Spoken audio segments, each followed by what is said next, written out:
आज की इस क्लास में सभी भक्तों का स्वागत है। अभी हम कीर्तन से स्टार्ट करेंगे। जय राधा माधव कुंज बिहारी, जय राधा माधव कुंज बिहारी, जय गोपीजन वल्लभ गिरिवर धारी, जय गोपीजन वल्लभ गिरिवर धारी, यशोदानंदन व्रज जनरंजन, यशोदानंदन व्रज जनरंजन, यमुना तीरावनचारी, यमुना तीरावनचारी, जय राधा माधव कुंज बिहारी, जय राधा माधव कुंज बिहारी, हरे कृष्णा कृष्णा कृष्णा हरे हरे, हरे राम राम राम हरे हरे, हरे कृष्णा कृष्णा कृष्णा हरे हरे, हरे राम राम राम हरे हरे,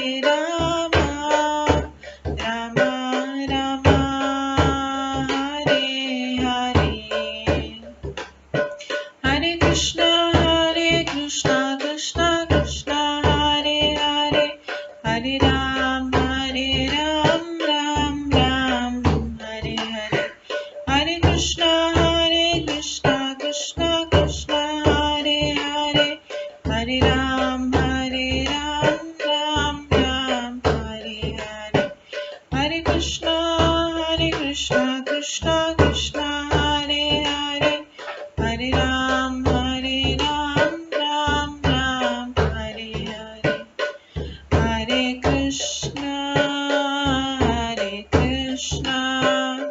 कृष्णा कृष्णा हरे हरे, हरे राम राम राम हरे हरे, हरे कृष्णा कृष्णा कृष्णा हरे हरे, हरे राम राम राम हरे हरे, जय राधा माधव राधे, जय राधा गोविंद राधे, जय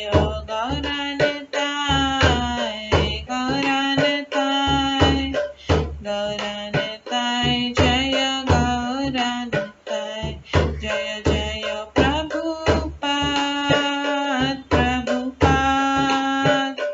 प्रभुपाद जय जय प्रभुपाद, जय जय गुरुदेव जय जय गुरुदेव, नित्य गौर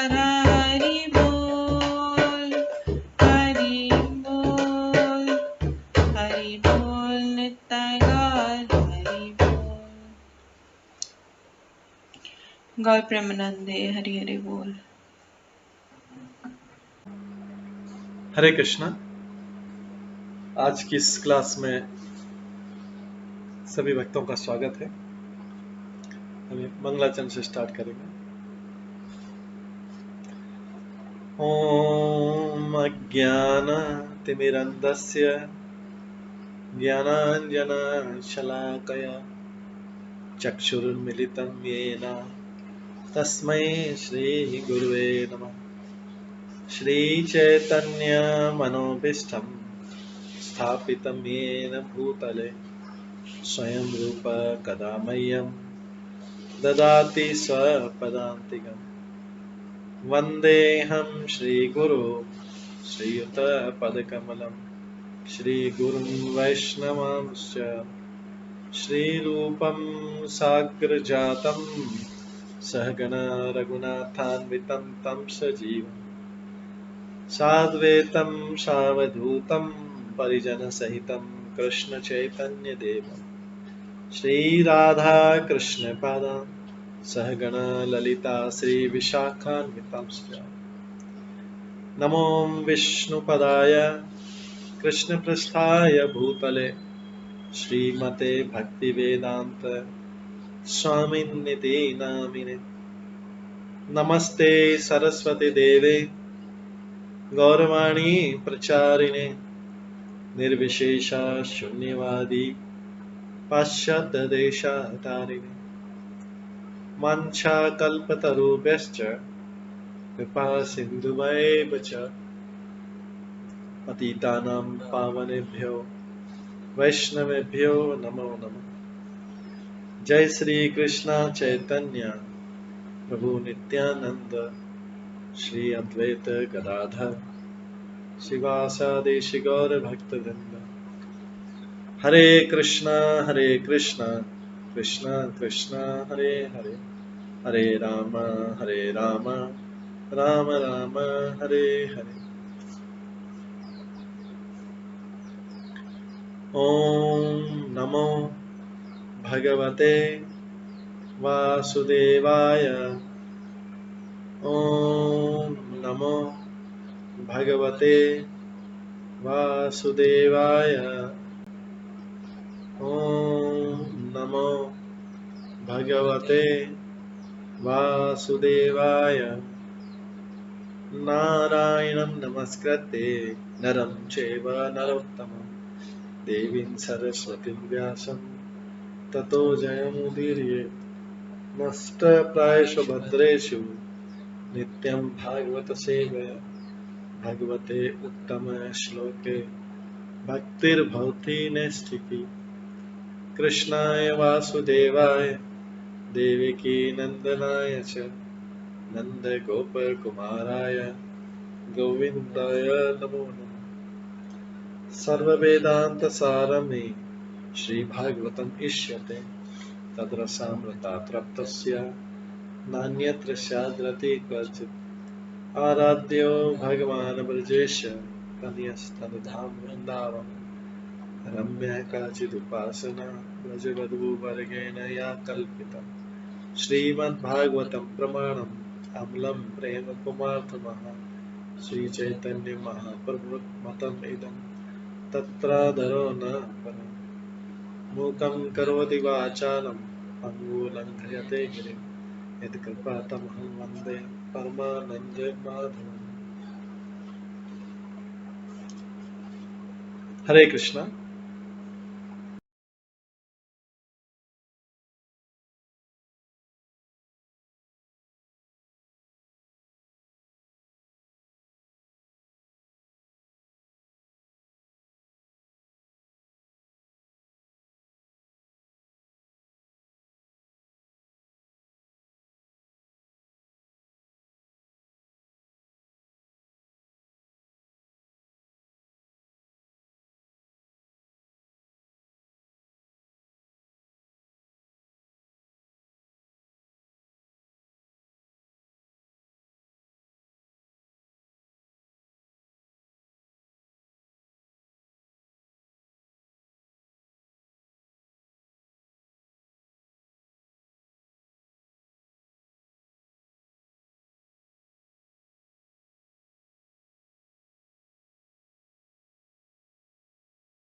हरे कृष्णा। आज की इस क्लास में सभी व्यक्तियों का स्वागत है। कल हम श्रवण कर रहे थे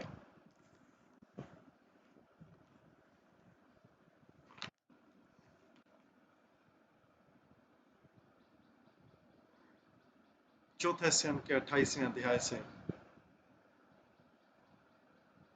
अगले जन्म में पुरंजन को स्त्री योनि की प्राप्ति।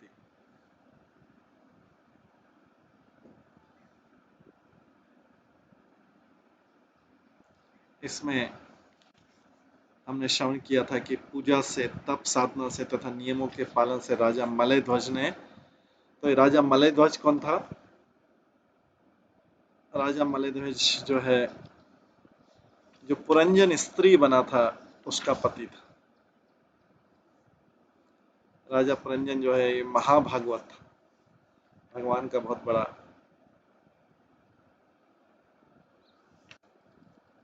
लगता। और इसका पुरंजन, जो राजा पुरंजन की जिसकी हम कथा सुन रहे थे, जो बाद में स्त्री बना,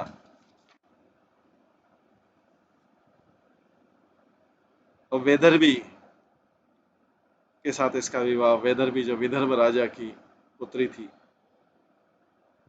ये मलयध्वज पांडु देश का रहने वाला था और इसने अन्य राजकुमारों को पराजित करके राजा विदर्भी कन्या वेदर्भी के साथ विवाह किया था।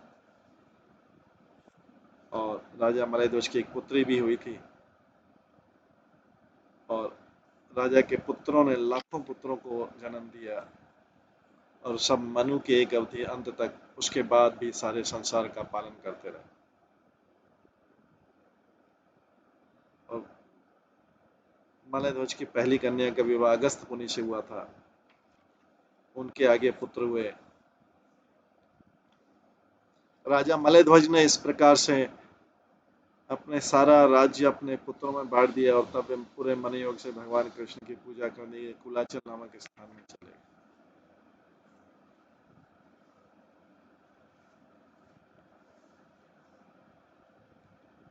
जिस प्रकार रात्रि में चांदनी चंद्रमा का अनुसरण करते, उसी तरह राजा मलयध्वज के कुलाचल जाते से ही मानक नेत्र वाले इसकी अनुरक्त पत्नी अपने पुत्र, घर और पुत्र होते भी समस्त भोगों की तिलांजलि देकर उनके साथ हो ली। कुलाचल में राजा मलयध्वज नित्य जो सारी पवित्र नदियों में, चंद्रवसा, ताम्रपणी, वटोदगा नाम की 3 नदियां थी, उसमें स्नान करता था और अंदर और बाहर से अपने को पवित्र कर लिया था। और स्नान करके कंद, बीज, पत्तियां, फूल, जड़ें, फल तथा घास खाता था, जल पीता था। इस प्रकार कठिन तपस्या करके अंत में अत्यंत क्रश हो गया था। तपस्या के द्वारा राजा मलयध्वज को धीरे धीरे शरीर तथा मन से जाड़ा तथा गर्मी, सुख तथा दुख, वायु तथा वर्षा, भूख तथा प्यास, अच्छा तथा बुरा, इन द्वैत भावों के प्रति समान दृष्टि वाला हो गया। इस प्रकार उसने सभी द्वंद्वों पर विजय प्राप्त कर ली।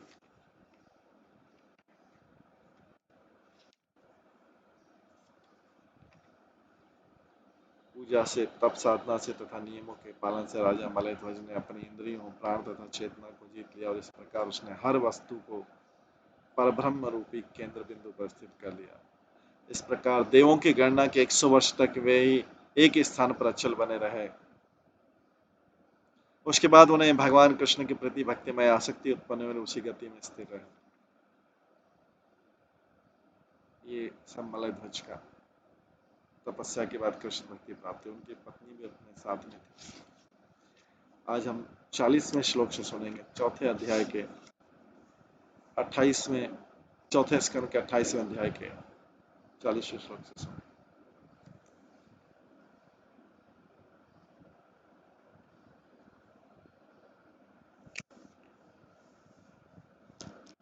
इसमें है सव्यापकतयात्मानं व्यतिरिक्ततयात्मनि विद्वान् स्वप्ने ममर्षः साक्षिणं विरनामहः। आत्मा और परमात्मा में अंतर कर सकने के कारण राजा मलयध्वज ने पूर्ण ज्ञान प्राप्त कर लिया।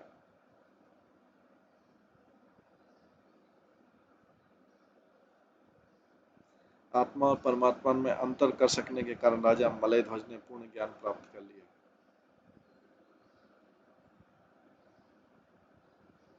आत्मा एक स्थानिक है जबकि परमात्मा सर्वव्यापी है।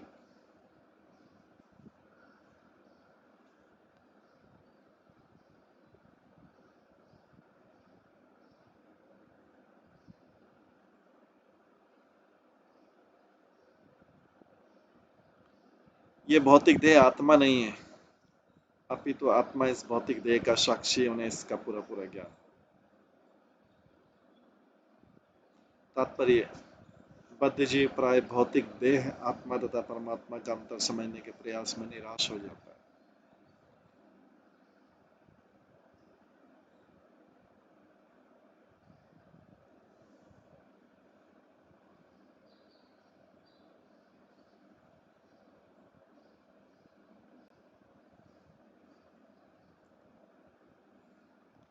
ये भौतिक देह आत्मा नहीं है, अपितु आत्मा इस भौतिक देह का साक्षी, उन्हें उनसे इसका पूरा पूरा ज्ञान हो जाता है। बद्ध जीव प्राय भौतिक देह, आत्मा तथा परमात्मा को अंतर समझने के प्रयास में निराश हो जाता है। मायावादी चिंतक दो प्रकार के हैं, बौद्ध दर्शन के अनुयायी तथा शंकर दर्शन के अनुयायी। बुद्ध के अनुयायी शरीर के परे कुछ नहीं मानते और शंकराचार्य के अनुयायी परमात्मा की प्रत्यक्ष सत्ता को नहीं मानते।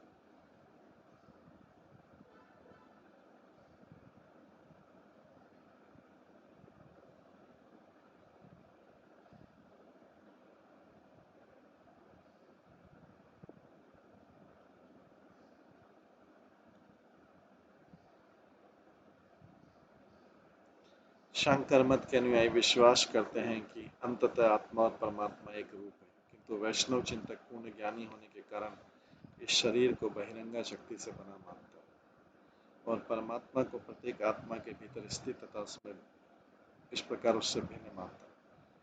जैसा कि श्री कृष्ण ने भागवत गीता में कहा, क्षेत्रज्ञं चापि मां विद्धि सर्व क्षेत्रेषु भारत, क्षेत्र क्षेत्रज्ञ यो ज्ञानम यत यत्तज ज्ञानम मत्तम मम।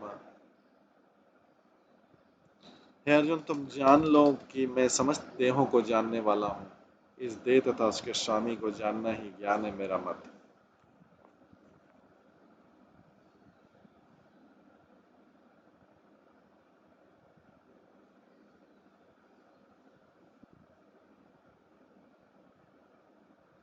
अर्जुन, तुम जान लो कि मैं समस्त देहों को जानने वाला हूँ। इस देह तथा इसके स्वामी को जानना ही ज्ञान है, ऐसा मेरा मत। शरीर को क्षेत्र माना जाता है और आत्मा को क्षेत्र में कार्य करने वाला, किंतु एक अन्य आत्मा भी है जिसे परमात्मा कहते हैं, जो आत्मा के साथ रहकर केवल साक्षी बना। आत्मा जीव कार्य करता है, शरीर के फलों को भी भोग करता है, किंतु परमात्मा केवल आत्मा के कार्यों को देखता है, किंतु कर्म फलों का भोग नहीं करता है। परमात्मा प्रत्येक कार्य क्षेत्र में वर्तमान है, किंतु आत्मा तो केवल अपने सीमित शरीर में रहता है। राजा मलयध्वज को ज्ञान की पूर्णता प्राप्त थी, वो आत्मा, परमात्मा तथा भौतिक देह में अंतर करने में सक्षम था।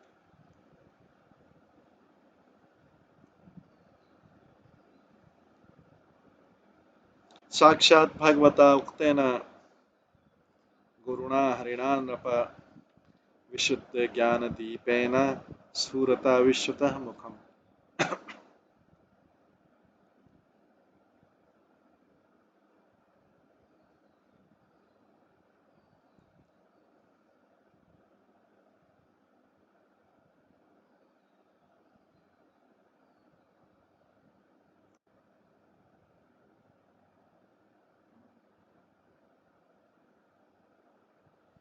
साक्षात भगवता उक्तेन गुरुणा हरिणा नृप विशुद्ध ज्ञान दीपेन स्फुरता विश्वतः। तात्पर्य, श्लोक में साक्षात भगवत उक्तेन गुरुणा हरिणा पद महत्वपूर्ण है। जब भक्त भगवान की भक्ति द्वारा अपने को पूर्णतः शुद्ध कर लेता है तो भगवान स्वयं आत्मा से बात करता है।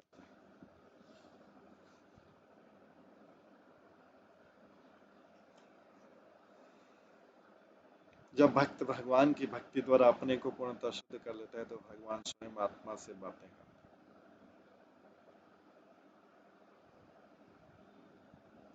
भगवद गीता में भगवान ने, श्री कृष्ण ने इसकी पुष्टि की, तेषां सतति युक्तानां भजतां प्रीतिपूर्वकं ददामि बुद्धि योगम तम येन मामपि अंतिते।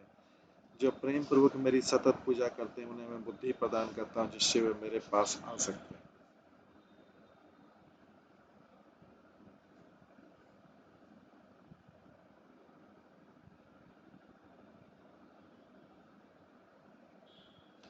भगवान प्रत्येक हृदय में परमात्मा रूप में स्थित है और चैत्य गुरु अर्थात आंतरिक गुरु की तरह कार्य करते हैं, किंतु वे सिद्ध भक्तों को ही साक्षात आदेश देते हैं।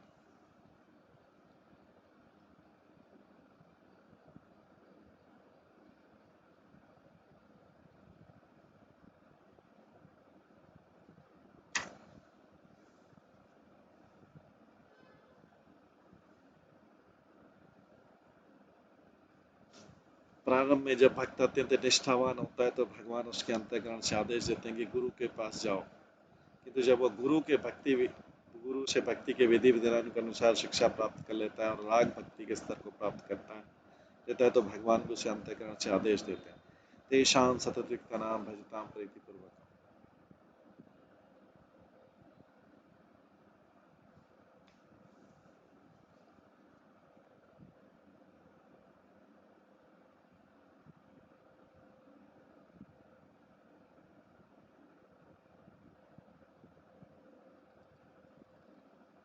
प्रारंभ में जब भक्त अत्यंत निष्ठावान होता है तो भगवान उसके अंतःकरण से आदेश देते हैं कि गुरु के पास जाओ, किंतु जब वो गुरु से भक्ति के विधि विधानों के अनुसार शिक्षा प्राप्त कर लेता है तो राग भक्ति के स्तर को प्राप्त कर लेता है तो भगवान भी उसे अंतःकरण से आदेश देते हैं, तेषां सततयुक्तानां भजता प्रीतिपूर्वकम्। यह स्पष्ट लाभ विमुक्त जीव को प्राप्त होता है। इस तरह अवस्था को प्राप्त करके राजा मलयध्वज परमेश्वर के संपर्क में आया और सीधे उनसे आदेश प्राप्त करने लगे। परे ब्रह्मणि च आत्मानं परम ब्रह्म तथात्मनि वीक्षमाण विहायक्षाम अस्मात् उपरामः।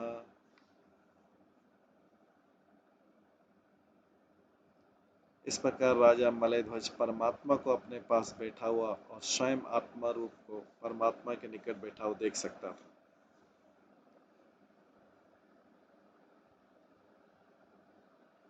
इस प्रकार राजा मलयध्वज परमात्मा को अपने पास बैठा हुआ और स्वयं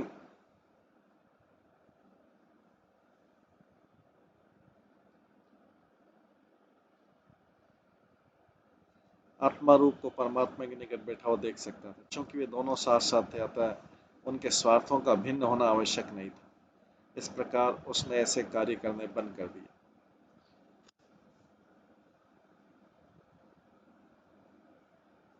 तात्पर्य, भक्ति की सिद्धावस्था में भक्त अपने तथा भगवान के स्वार्थों में कोई अंतर नहीं देखता।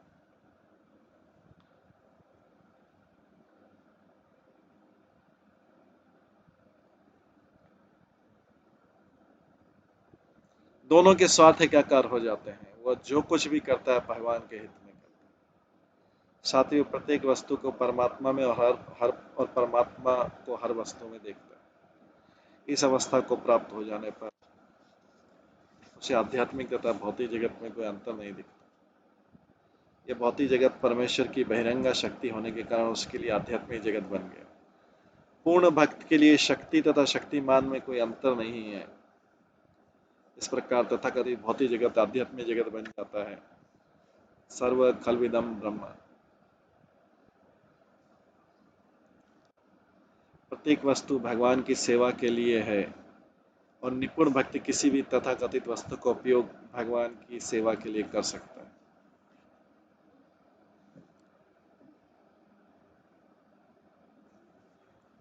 आध्यात्मिक पद को प्राप्त किए बिना कोई भी भगवान की सेवा नहीं कर सकता।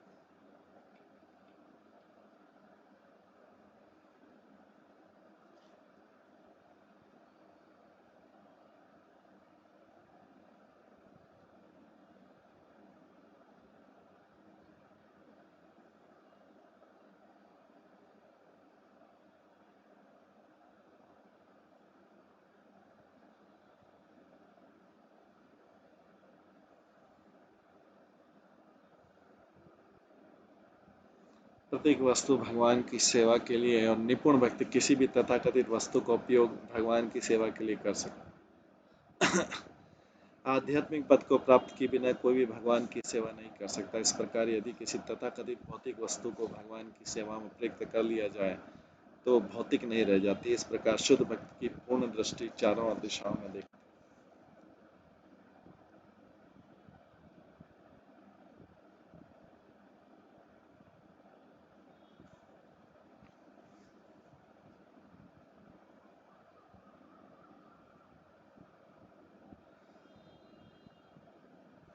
पतिं परम धर्मज्ञं वेदर्भी मलयध्वजं प्रेमणा पर्यचरत् हित्वा भोगान स पतिदेवता।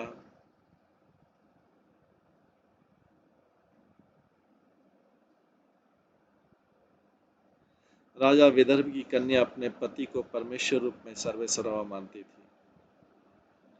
उसने सारे इंद्रिय सुख त्याग दी थी और पूर्णतः विरक्त होकर वो अपने परम ज्ञानी पति के सिद्धांतों का पालन करने लगी। इस प्रकार वो उसकी सेवा में लगी रही।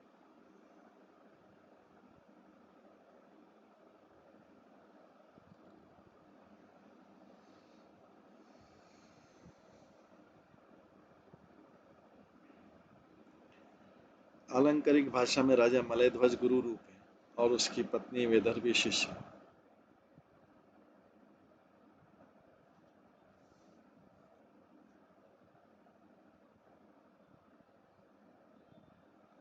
शिष्य गुरु को परमेश्वर रूप मानता है कि जैसा कि गुरुवाष्टकम में विश्वनाथ चक्रवर्ती ठाकुर कहते हैं, साक्षात धरित्वेन समस्त शास्त्र। मनुष्य गुरु को साक्षात भगवान मानता है। मनुष्य को मायावादी चिंतकों की विधि से गुरु स्वीकार न करके यहाँ पर बताई गई विधि से स्वीकार करना चाहिए। चूंकि गुरु भगवान का परम विश्वास दास होता है, इसलिए उसे भगवान के समान मानना चाहिए। गुरु की एक सामान्य मनुष्य की भांति उपेक्षा या अवज्ञा नहीं की जानी चाहिए।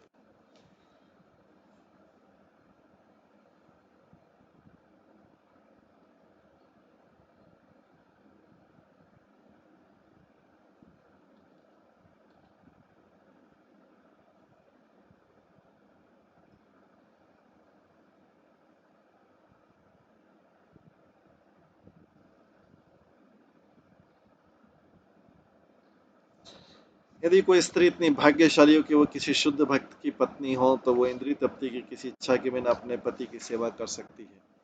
यदि वो अपने उच्चस्थ पति की सेवा में लगी रहती तो उसे स्वतः ही अपने पति की आध्यात्मिक सिद्धियां प्राप्त हो जाती।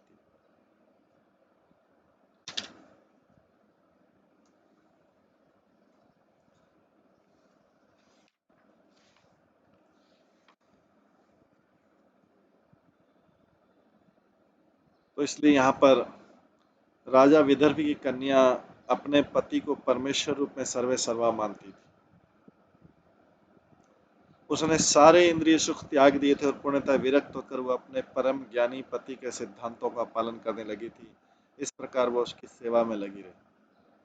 तो राजा मलयध्वज था जो महान भक्त था भगवान का।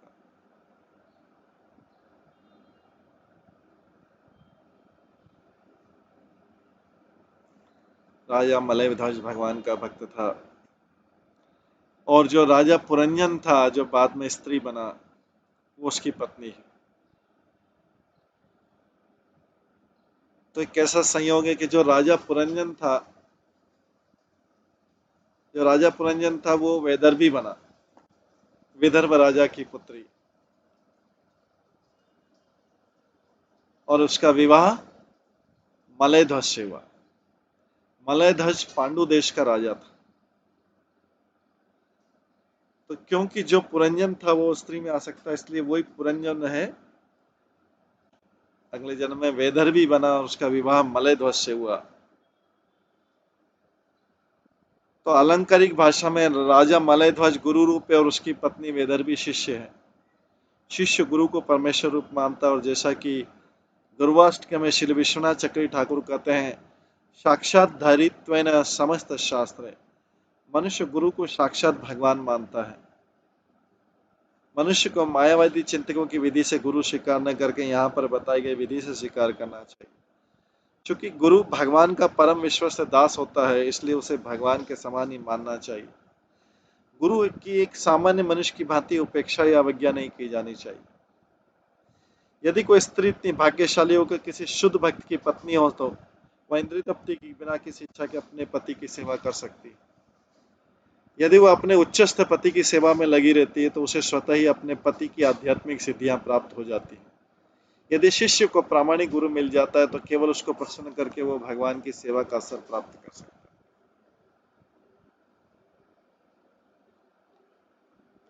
चिरवासा व्रतक्षामा वेणीभूत शिरोरुहा बभो पतिं शांता शिखा शांतिमेव अनलम।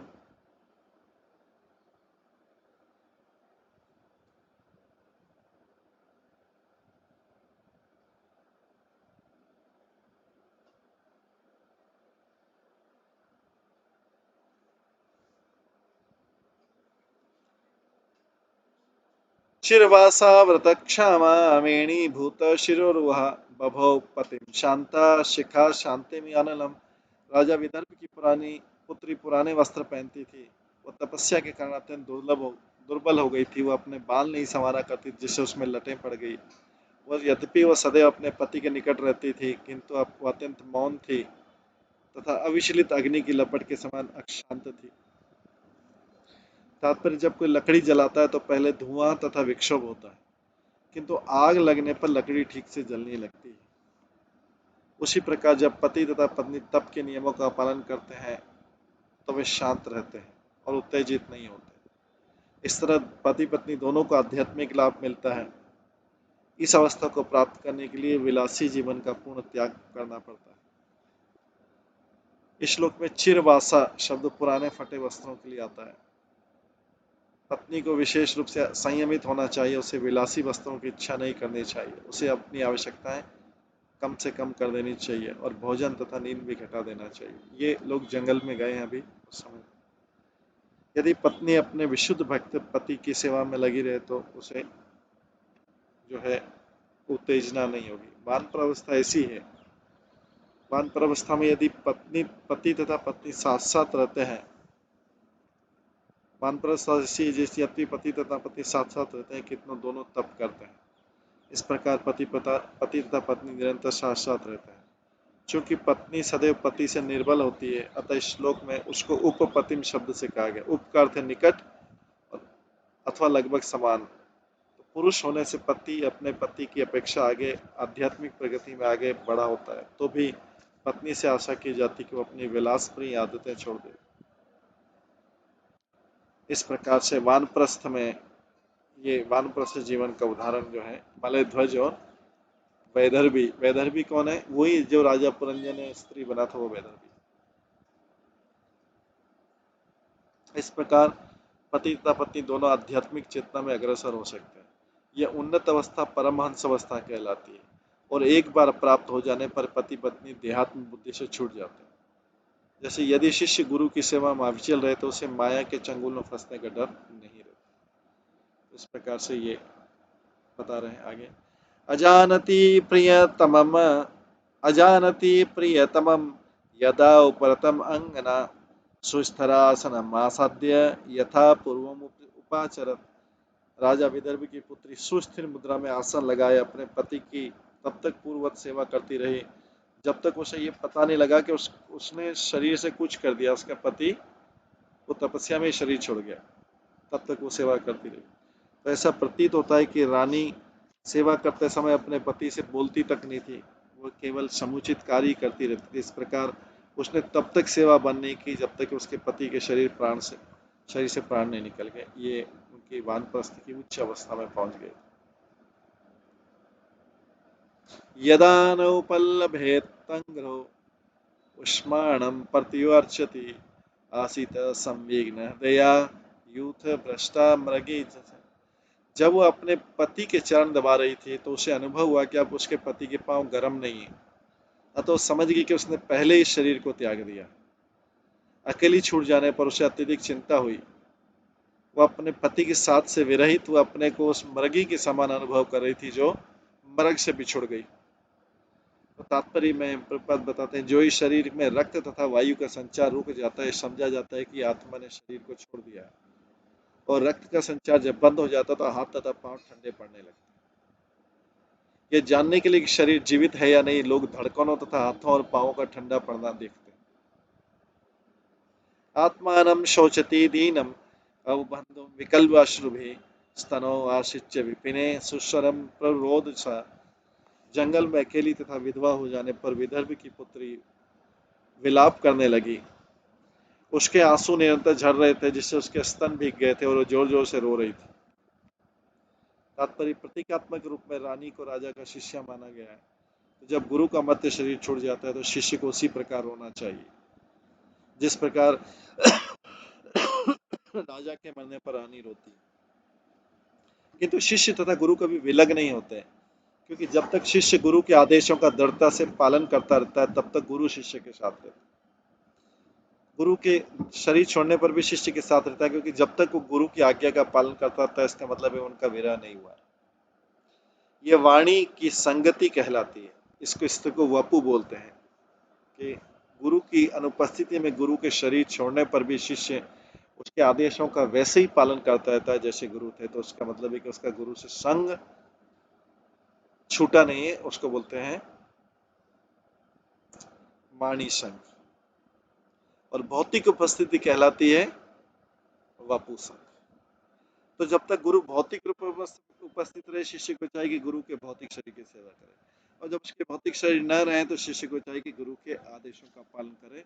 तब भी संग रहेगा। पहले वापु संग था, उसके बाद वाणी संग रहेगा। संग हमेशा बना रहेगा गुरु शिष्य। इसके बाद आगे, उत्तिष्ठ उत्तिष्ठ राजऋषे इमाम उदती में कलाम दस्युभ्य क्षत्र बंधुभ्य बिभ्यतिम पातमार्षि। अभी रानी क्या कर रही है?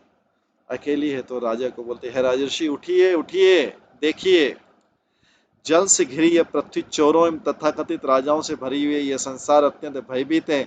आपका कर्तव्य कि आप उसकी रक्षा करें। तो रानी राजा को उस चीज की याद दिला रही कि जो उसका कर्तव्य रहता है। राजा, हालांकि राजा भी मर गया, लेकिन उसको सोचा कि उठ जाएगा राजा। किस चीज से उठ जाएगा? ये चीज से उठेगा कि मेरे को राज्य की रक्षा करनी। राजा का कर्तव्य होता है राज्य की रक्षा। तो ये देखो देखो, जल से घिरी पृथ्वी चोरों तथाकथित राजाओं से भरी पड़ी है, संसार अत्यधिक भयभीत है। आपका कर्तव्य कि आप इसकी रक्षा करें।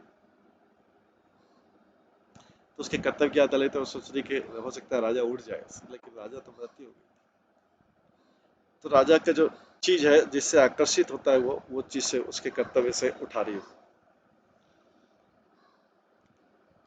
जैसे किसी बहुत बड़ा बिजनेसमैन रात को सो गया और उसको कोई उठा रहे, आपका बहुत बड़ा कस्टमर आया, बहुत बड़ा ऑर्डर है, बहुत बड़ा कस्टमर आया, अभी बुला रहा है, वो बहुत बड़ा कस्टमर है, चला जाएगा कल। तो फिर वो रात को ही उठ के जाएगा। ऐसे राजा को बुला रही है, आपका पूरा चोरों से भर गया है, ये संसार अत्यंत भयभीत है, आप इसके, आपका कर्तव्य इसकी रक्षा करें। तात्पर्य, जब कभी भगवान या उनके प्रतिनिधि की आज्ञा से किसी आचार्य का आगमन होता है तो वो धर्म स्थापित करते हैं। जैसा कि भागवत में कहा गया है, भगवत धर्म का अर्थ है भगवान के आदेशों के अनुसार चलना। धर्म उसी समय से प्रारंभ हो जाता है जब कोई भगवान की शरण में जाता है। जैसे भगवान की शरण जाता है, धर्म पालन होता है। आचार्य जी के कर्तव्य के प्रामाणिक धार्मिक प्रणाली चलाए और सबों को भगवान के समक्ष नतमस्तक होने के लिए प्रेरित करे। धर्म का पालन करने के लिए भक्ति की जाती है, जिसमें विशेषकर श्रवण कीर्तन स्मरण जैसे 9 विभाग। दुर्भाग्यवश जब आचार्य नहीं रहता तो चोर तथा भक्त लाभ उठाकर तथाकथित स्वामियों, योगियों, उपकारियों, सामाजिकर्ताओं इत्यादि के रूप में अवैध सिद्धांतों का प्रचलन कर देते हैं। वास्तव में मनुष्य जीवन तो परमेश्वर की आज्ञाओं के पालन हेतु, जैसा कि भगवद गीता में कहा गया, मन मना भाव मन भक्तो मध्या जिमाम नमस्कुरु माम में सत्यते युक्तम वेवात्मानम मत परायण। सदैव मेरे विषय में सोचो, अपना मन लगाओ, मेरे भक्त बनो, मुझे नमस्कार करो, मेरी पूजा करो, मुझ में पूर्णतः लिप्त होकर तुम अवश्य मेरे पास में आओ।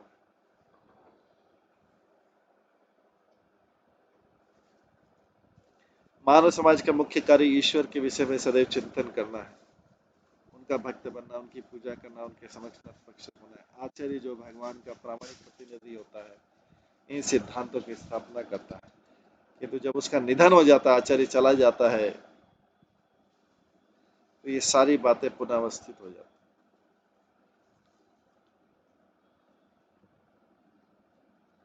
आचार्य के असली शिष्य इस स्थिति से उबरने के लिए गुरु के आदेशों का निष्ठापूर्वक पालन करते हैं।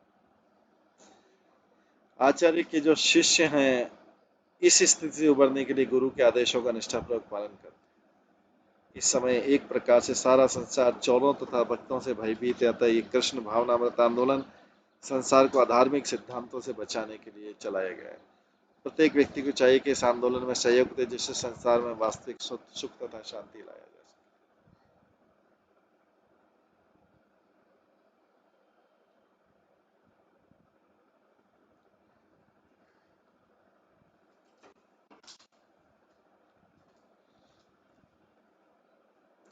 सके। एवं विलपन्ति बाला विपिने अनुगता पतिम पतिता पादयो भर्तु रुदति अश्रुणीय अवर्तयत। इस प्रकार वो परम आज्ञाकारिणी पत्नी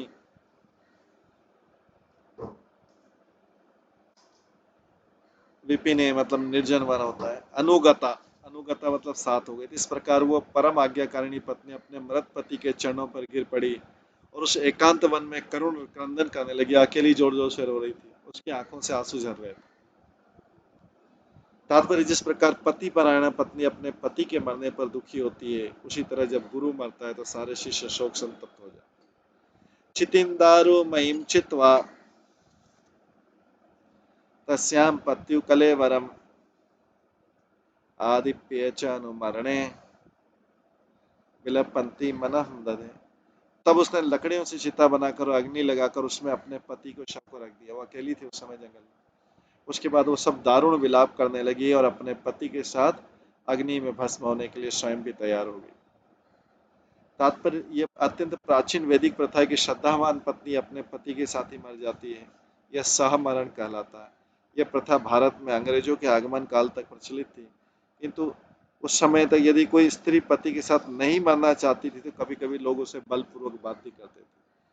पहले ऐसा नहीं था। पत्नी स्वेच्छा से अग्नि में प्रवेश करती थी, क्योंकि उसे उसे उसे पति के बाद उसके पति के बाद उसे उसे कोई उसका संबंध नहीं था। तो ब्रिटिश सरकार ने इसे अमानुष समझकर बंद करा दिया। कि तो हम भारत के प्राचीन इतिहास में पाते हैं कि जब महाराजा पांडु मरे तो उनकी दो पत्नियां माद्री तथा कुंती जीवित थी। प्रश्न हुआ था कि दोनों में से कौन मरे, या दोनों मरे एक। तो महाराज पांडु की मृत्यु के बाद यह तय हुआ कि दोनों आपस में बोलने लगे कि हम दोनों मरना चाहते हैं। लेकिन दोनों ने फिर आपस में, कुंती बोली मैं चली जाती हूँ, तुम बच्चों को संभाल लेना। माद्री बोलती नहीं, मैं चली जाती हूँ पति के साथ, तुम को संभाल। उनको पति के साथ जाने में आकर्षण था। तो फिर दोनों ने समझौता किया। माद्री ने कुंती को समझाया कि तुम मेरे पुत्रों को भी समान रूप से मानती हो। हालांकि दोनों अलग अलग माताएं थी, लेकिन कैसा संबंध है कि तुम मेरे पुत्रों को भी अपने पुत्रों जैसा मानती हो। माद्री ने कुंती से बोला, तुम मेरे पुत्रों के, मैं जानती कि तुम मेरे पुत्रों के, क्योंकि तुम्हारे 3 पुत्र हैं, मेरे 2 पुत्र हैं, नकुल और सहदेव। तो तुम, मुझे पता है कि तुम मेरे पुत्रों की अपने पुत्रों से भी ज्यादा अच्छी रखवाली करोगे। तो इसलिए मैं चली जाती हूँ। तो इस प्रकार समझौता, और माद्री ने चिता में प्रवेश किया पांडु राजा के साथ, और कुंती ने 5 उसमें से 3 बालक कुंती के थे और 2 बालक माद्री के थे। तो इस प्रकार माद्री अपने पति के साथ मरी और कुंती 5 पांडवों का पालन करने के लिए जीवित रही। तो हमने 1936 में प्रभुपाद लिखते, हमने 1936 में देखा था कि एक पति परायण पत्नी स्वेच्छा से अपने पति के साथ अग्नि में प्रविष्ट हो गई थी, क्योंकि उसके लिए आगे जीवन का कोई आकर्षण नहीं था। इससे सूचित होता है कि भक्त की पत्नी को ऐसा करने के लिए तैयार रहना चाहिए। इस प्रकार गुरु भक्त शिष्य को चाहिए कि यदि वो गुरु के संदेश को कार्य रूप में असफल रहा है तो गुरु के साथ ही मारा जाए। अगर वो गुरु के संदेश को नहीं प्रचार कर रहा शिष्य, जिस प्रकार भगवान इस पृथ्वी पर धर्म की पुनर्स्थापना के लिए आते हैं, उसी प्रकार उनका प्रतिनिधि गुरु भी धर्म की स्थापना के लिए आता है। यह तो शिष्यों का कर्तव्य है कि वे गुरु के संदेश को ग्रहण कर उसे कार्य रूप में परिणित करें। अन्यथा अच्छा है कि शिष्य भी गुरु के साथ मर जाए, अगर उसको कुछ करना ही नहीं आगे। दूसरे शब्दों में, गुरु की इच्छा पूर्ति के लिए शिष्य को भी अपने जीवन उत्सर्ग तथा अपने सारे निजी विचारों को त्यागने के लिए सन्नद्ध जीवन। तत्र पूर्वतर कश्चित सखा ब्राह्मण आत्मवान सांत्वयन वल्गना सामना तामारुदितम प्रभो। हे राजन, एक ब्राह्मण जो राजा पुरंजन का पुराना मित्र था, वो उस स्थान पर आया तो उस समय रानी जोर जोर से रो रही थी। तो पुरंजन का जो पुराना मित्र है, पुरंजन का पुराना मित्र मतलब अभी रानी का मित्र हो गया क्या? रानी का मित्र हो गया, क्योंकि वही पुरंजन ही तो रानी बन गया था अभी।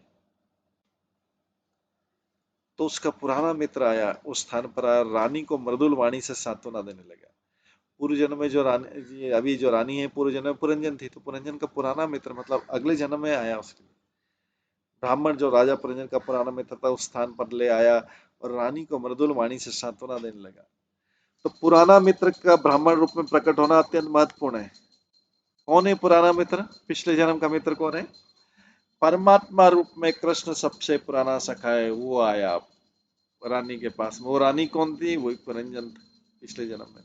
तो पुरंजन का पुराना मित्र आया सांत्वना देने के लिए रानी को। वैदिक आदर्श अनुसार कृष्ण जीव के पास में बैठे रहते हैं। श्रुति मंत्र में द्वा सुपर्णा सयुजा सखाया, प्रत्येक भगवान प्रत्येक जीव के हृदय में सुहृद रूप में स्थित रहते हैं। भगवान सदैव इच्छुक रहता है कि जीव उसके धाम वापस आए। साक्षी के रूप में जीव के पास बैठकर भगवान उसे समस्त भौतिक भोग का अवसर प्रदान करते हैं, किंतु जब भी समय मिलता है तो वो उसे भी उपदेश देता है कि भौतिक साधनों से सुख भोगने की अपेक्षा भगवान की ओर मुख मोड़े और उसे शरणागत बने। तो भगवान जो परमात्मा के रूप में बैठा रहता है वो उपदेश देता है। क्या देता है? साक्षी रूप में, विटनेस से सारी चीजों को देखते हैं। साक्षी के रूप में जीव के पास बैठकर भगवान उसे समस्त भौतिक सुख को भोगने का अवसर प्रदान करता है, किंतु जब भी समय मिलता है उपदेश देता है कि भौतिक साधनों से सुख भोगने की अपेक्षा वह भगवान की ओर मुख मोड़ ले, उनका शरणागत बन जाए। जब कोई अपने गुरु के संदेश का अनुगमन करने के लिए उद्यत रहता है तो उसका यह संकल्प भगवान के दर्शन के समान होता है। जैसा कि पहले कहा गया, इसका अर्थ है कि गुरु के आदेश से भगवान की भेंट। गुरु के आदेश से भगवान की भेंट हो सकती है, इसको बोलते हैं वाणी सेवा। श्री विश्वनाथ चक्रवर्ती ठाकुर भगवद गीता के व्यवसायिक आत्मज्ञ बुद्धि एक एक गुरु नंदन श्लोक की टिप्पणी करते कहते कि मनुष्य को चाहिए कि गुरु के वचनों की सेवा करे। शिष्य को चाहिए कि जो गुरु आज्ञा दे उस पर दृढ़ रहे, इसी दिशा में चलकर भगवान का दर्शन करता है।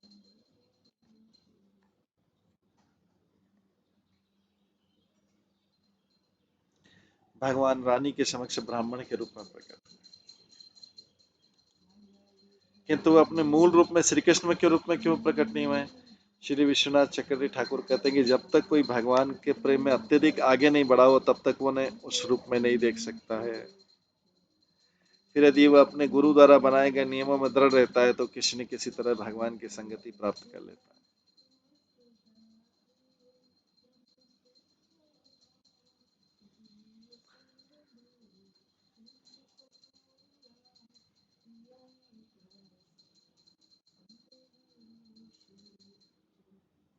फिर भी यदि वह अपने गुरु द्वारा बनाए गए नियमों में दृढ़ रहता है तो किसी न किसी तरह भगवान की संगति प्राप्त कर लेता है। अब चूंकि भगवान हृदय में स्थित रहते हुए निष्ठावान शिष्य को अंतःकरण से उपदेश दे सकते हैं। भगवान तो हृदय में स्थित तथा अंदर से भी उपदेश देते हैं। अंदर से उपदेश दे के भगवान अपने जो वास्तविक भक्त है उसको सही शिक्षा देते हैं अंदर से। ददामी बुद्धि योगम, तब एकदम सही शिक्षा देते हैं जैसे उसके। लेकिन ये भगवान के जब तक शरणागत नहीं होंगे तब तक ऐसी शिक्षाएं नहीं मिलेगी। तब तक हम कहाँ से शिक्षा लेंगे? अपने मन से शिक्षा लेंगे, और हमारा मन हमेशा गलत कार्य करने की तरफ प्रोत्साहित।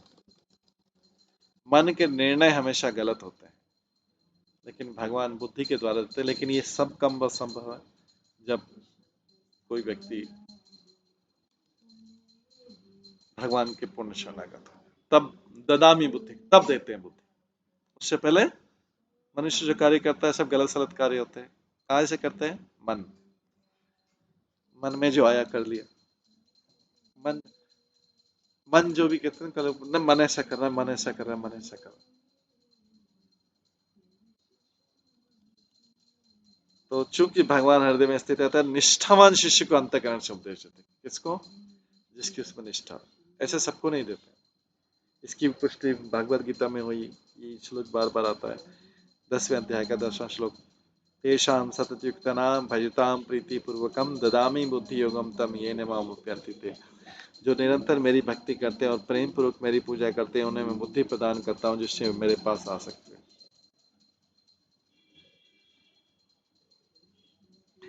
निष्कर्ष यह निकला कि यदि कोई शिष्य अपने गुरु के संदेश को कार्य रूप देना चाहता है तो तुरंत वाणी या वपु से परमेश्वर की संगति प्राप्त कर सकता है।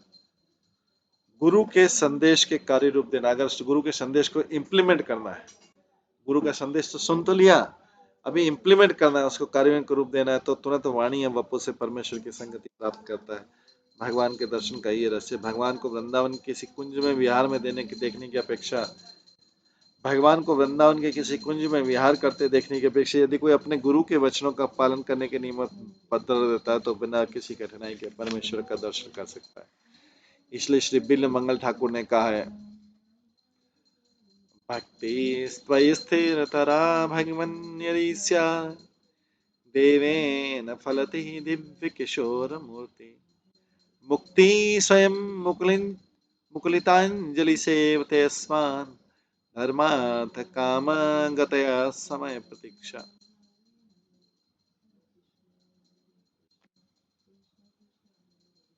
हे भगवान, यदि मैं आपकी भक्ति में लगा हूं तो आपको सर्वत्र उपस्थित पा सकता हूं। जहां तक मेरी मुक्ति का प्रश्न है, मेरे विचार में तो मेरे द्वार पर मेरी सेवा के लिए प्रतीक्षा करती रहती है, उसके साथ धर्म अर्थ काम संबंधी सारी भौतिक सुविधाएं खड़ी रहती है। ये कृष्ण कर्णामृत में आता है। यदि कोई भक्ति में बहुत आगे बढ़ा हुआ तो उसे भगवान के दर्शन करने में कोई कठिनाई नहीं होगी। यदि कोई अपने गुरु की सेवा करता है तो न केवल भगवान के दर्शन करता है, अपितु तो मुक्ति भी प्राप्त करता है। और जहां तक भौतिक सुख सुविधाएं, भुक्ति तो ऐसे हाथ जोड़ के खड़ी रहती है, भुक्ति और मुक्ति हाथ जोड़ के क्या सेवा की जाए, क्या सुख चाहिए आप, जिस पर रानी के पीछे दासी आती है। अगर कोई भक्ति करे तो मुक्ति और भुक्ति ये दासियां बन के खड़ी रहती।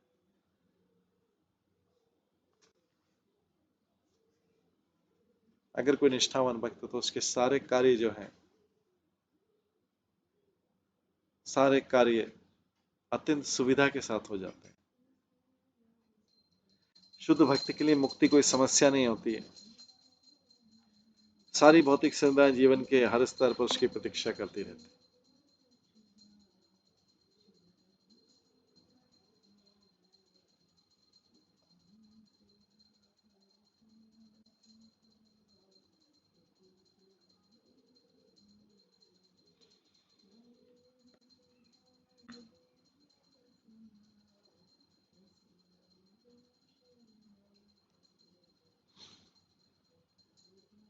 का त्वं कस्यासिको वायं शयानो यस्य शोचसि जानासि किं सखायं माम येनाग्रे विचचरतः।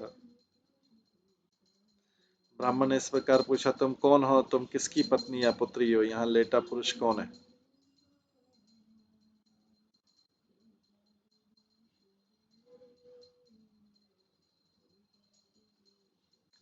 ब्राह्मण कौन है? वो परमात्मा है जो पुरंजनी, जो रानी का मित्र था पुराना पिछले जन्म का, क्योंकि ये रानी पिछले जन्म में पुरंजन थी। तो अभी इसका पति जो मलयध्वज था वो मारा गया। तो ब्राह्मण ने पूछा, तुम कौन हो? इस रानी से पूछा, तुम किसकी पत्नी या पुत्री है। ये लेटा हुआ पुरुष कौन है, मतलब जिसकी मृत्यु हो गई। ऐसा प्रतीत होता है कि तुम इस मृत शरीर के विलाप कर रही हो। रानी से ब्राह्मण बोलता, क्या तुम मुझे पहचानती नहीं हो? रानी से बोलते हैं वो ब्राह्मण, तुम मुझे पहचानती नहीं?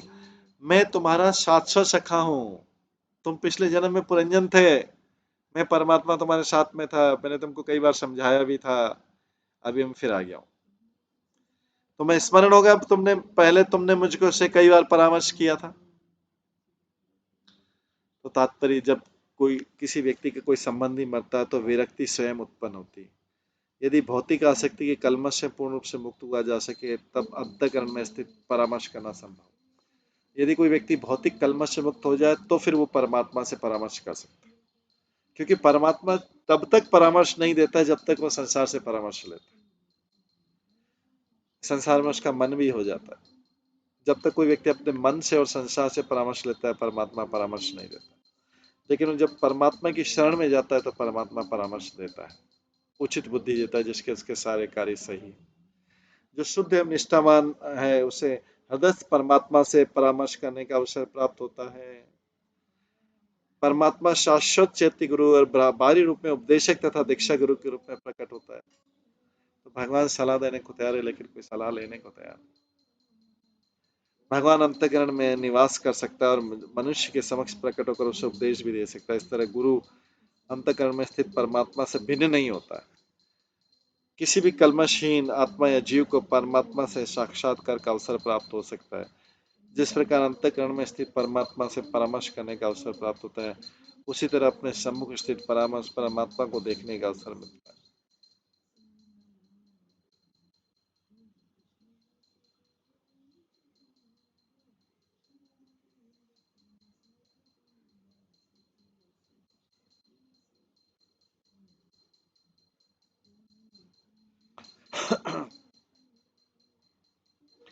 तब मनुष्य परमात्मा से साक्षात्कार, उसी तरह अपने सम्मुख स्थित परमात्मा को देखने का अवसर मिलता है जब वो परमात्मा से परामर्श करता है। यह शुद्ध भक्त का कर्तव्य है कि प्रामाणिक गुरु के पास जाए और अंतःकरण में स्थित परमात्मा से परामर्श करे।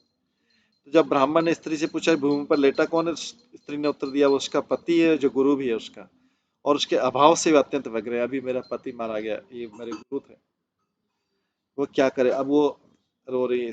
ऐसे अवसर पर परमात्मा तुरंत प्रकट हो जाता है। जब गुरु अप्रकट होता है तो परमात्मा प्रकट हो जाता है, अगर गुरु में श्रद्धा है। तो उस स्त्री के सामने ब्राह्मण रूप में परमात्मा स्वयं प्रकट हो गए। एक निष्ठावान गुरु, जो भक्त जो गुरु के उपदेशों का पालन करता है, वो निश्चय परमात्मा से अपने हृदय के माध्यम से आदेश प्राप्त कर सकता है। इस प्रकार निष्ठावान भक्त की सहायता प्रत्यक्ष या अप्रत्यक्ष रूप से गुरु तथा परमात्मा द्वारा की जाती है। चैतन्य चरितामृत में इसकी पुष्टि थी, गुरु कृष्ण प्रसादे पाए भक्ति लता बीज। यदि भक्त अपने गुरु की निष्ठापूर्वक सेवा करता है तो कृष्ण स्वतः प्रसन्न हो जाता है। यस्य प्रसादात भगवत प्रसाद, गुरु को प्रसन्न कर लेने पर श्री कृष्ण स्वतः प्रसन्न हो जाते हैं। इस प्रकार भक्त अपने गुरु तथा परमात्मा दोनों को लाभ उठाता है। परमात्मा आंतरिक रूप से जीवात्मा का सखा है और सदैव उनके साथ रहता है। परमात्मा जीव की सहायता के लिए सदैव यहाँ तक कि इस जगत की उत्पत्ति के पूर्व भी उद्यत रहा। इसलिए यहाँ पर कहा गया येनाग्रे विचचर्थ, अग्रे शब्द का अर्थ है उत्पत्ति के पूर्व। इस प्रकार परमात्मा जीव के साथ सृष्टि के पूर्व से रह रहा है।